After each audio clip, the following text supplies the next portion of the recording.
Hey, it's Les from the TV Dudes. While at ATX Fest Season 7, I got to sit down with several people responsible for the Nat Geo show Genius Picasso. In this interview, I spoke with production designer Grewal, as well as editor Debby Germino.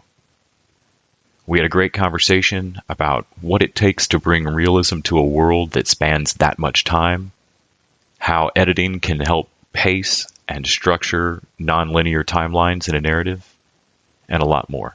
It's an in-depth look at some of the nerdier aspects of how television gets made. But hey, that's why we're here. Hope you enjoy.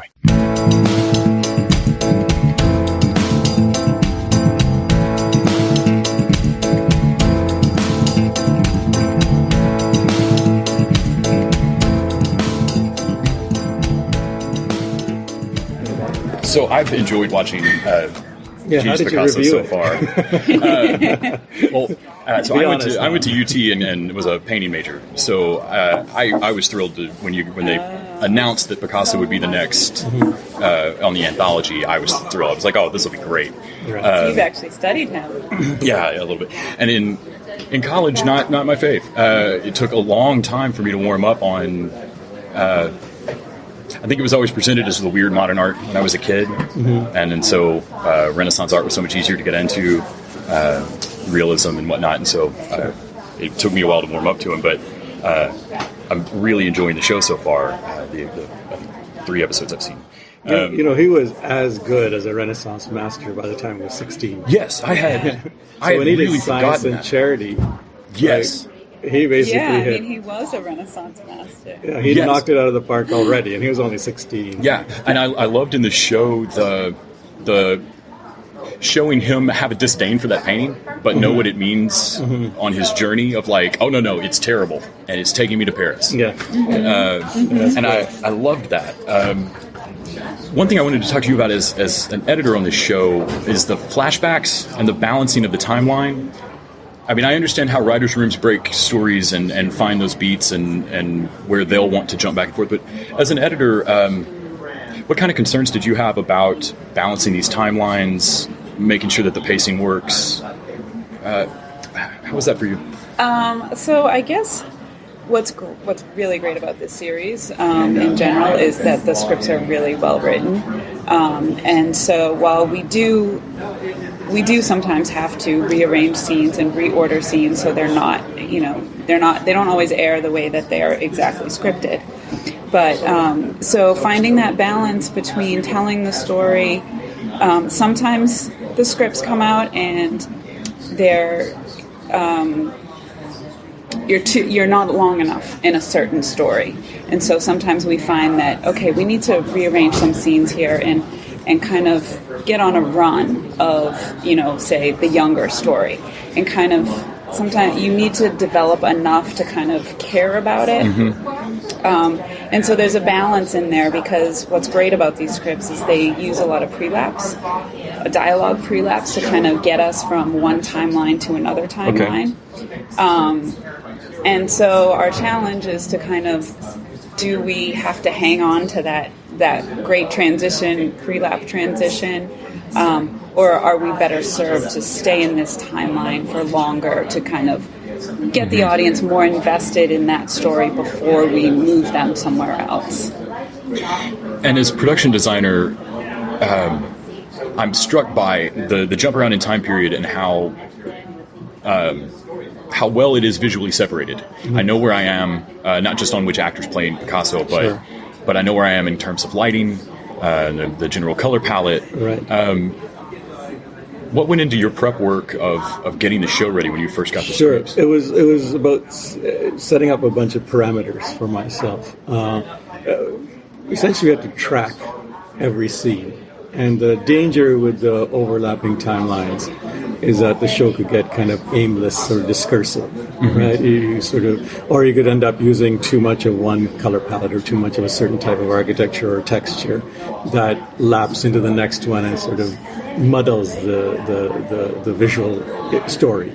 And so there was a matter of tracking each scene. So we actually had in our office in Budapest a series of images. So whenever I would find the location, then we'd kind of stick that image up and go scene by scene. So I laid out the script visually, and it's great that the script didn't change. I knew it would kind of end up doing something in the editing phase, so you can't always protect against that.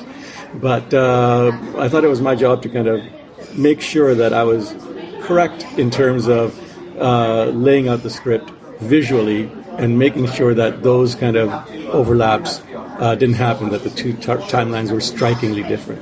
The one thing that helped with all of that was the way the camera was done as well. So in the young Picasso, we had a kind of a free-floating camera, handheld mostly. And in the older Picassos, it was a stationary camera. So as if you sort of look at it as a frame, essentially. It was a staged frame. And then I kind of added to that a little bit in that visually, in the younger Picasso days, the colors are just all over and they're exciting. We stayed away from certain colors because we wanted to have impact later on at the end of the second episode with the blue period starting and so on. But the way I did the architecture, the way the breakdowns came in our sets, basically it was a lot more kind of, let's say, electric, a lot more frenzied.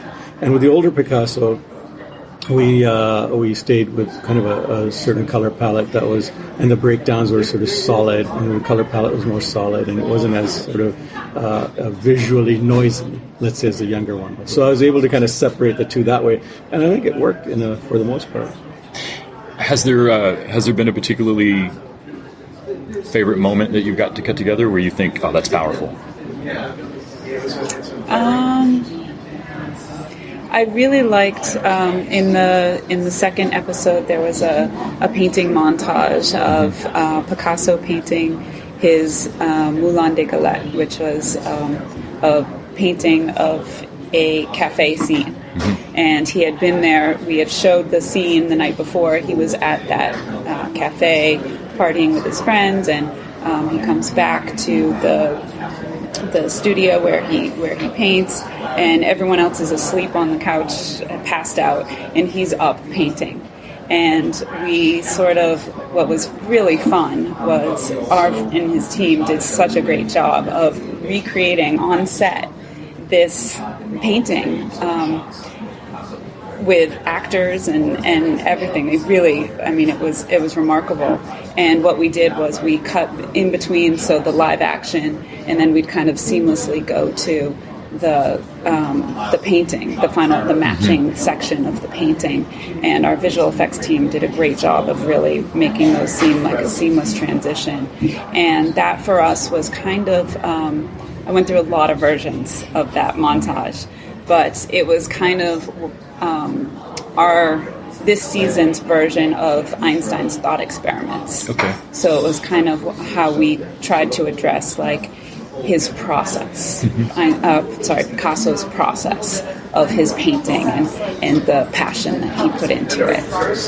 There's a little bit of that process in the Guernica stuff in the first episode that would be more him agonizing over whether to do it. Absolutely. And I remember, I think the Basquiat biopic came out my freshman year of college as I was just starting college painting courses. And I remember I don't believe got any rights to any Basquiat paintings for that. They faked all of them, and then they had to follow an incredible schedule of destroying them. Yes. Because you had inadvertently created a whole lot of Guernica especially, because they got permission, Julian Schnabel did that. Yes. And they got permission to do the Guernica, and they had to make sure it was destroyed. So similarly, we had to go through the same thing ourselves. The Picasso Foundation gave us permission to use about 150 of his paintings.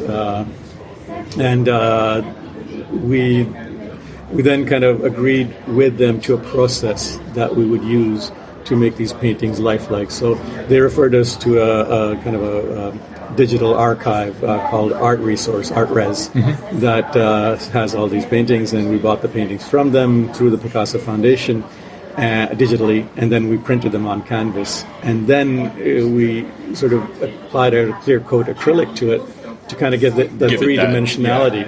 And that was something that we had to get approval of.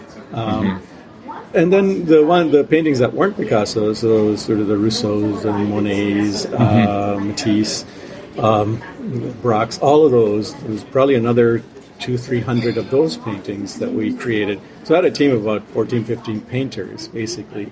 And the Picasso's painting over it with acrylic and kind of building stretchers that were kind of period correct, because we were seeing a lot of the back of the painting, because we weren't allowed to show him actually painting. So we couldn't show painting in mid-process. Okay. It had to be a complete painting.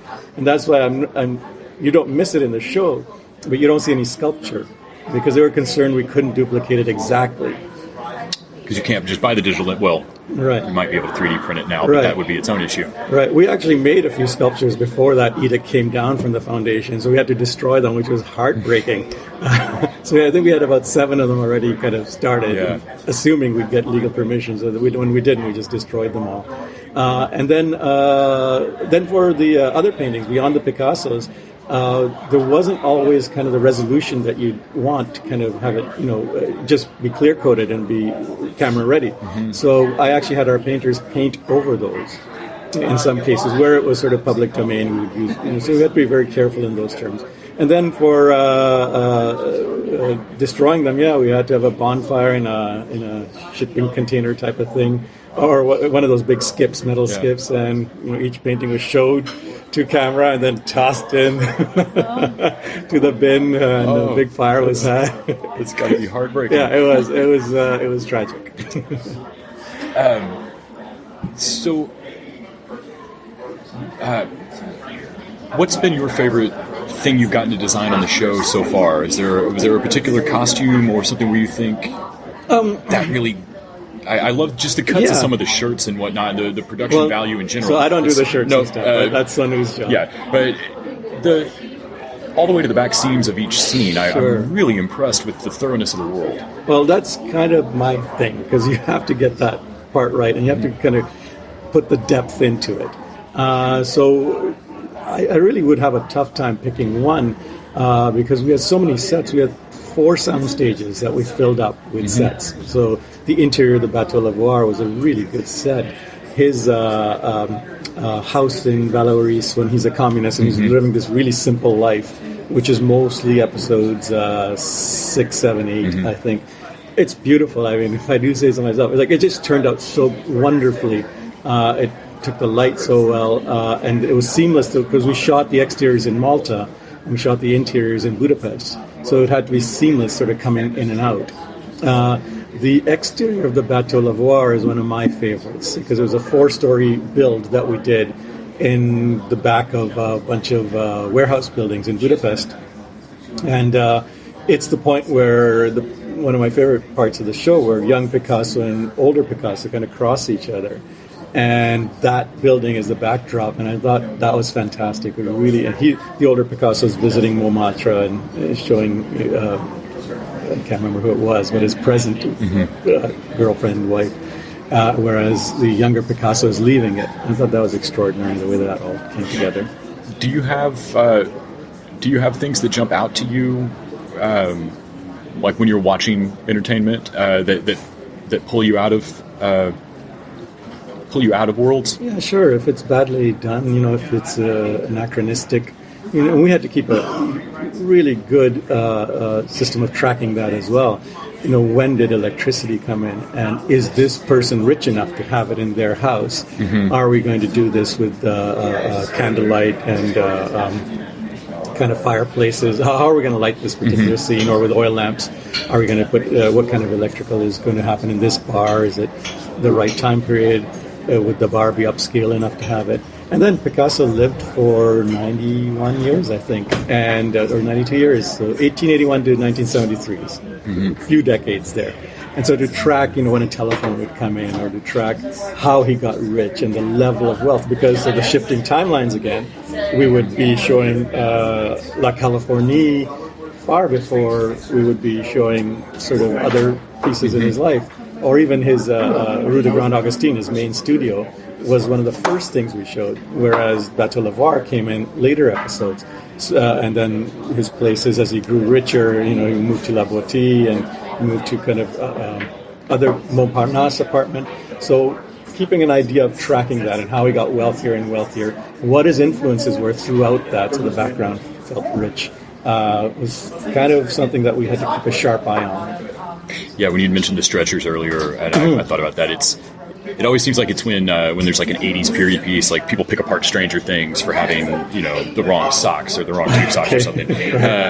But when I first started watching Genius Picasso, I was struck by the length of his lifespan made these periods so drastically different. It's like getting multiple shows and watching them beautifully threaded. Yeah. I'm really enjoying it so far. Great. Thank you so much for your time today. I really appreciate it. Not at all.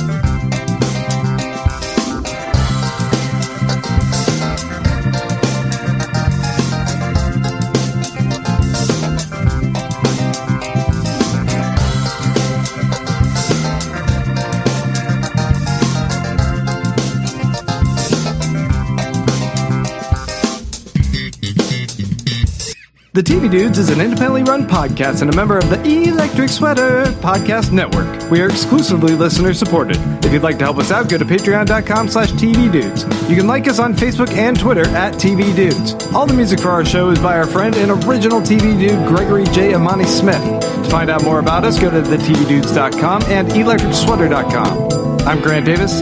Thanks for listening.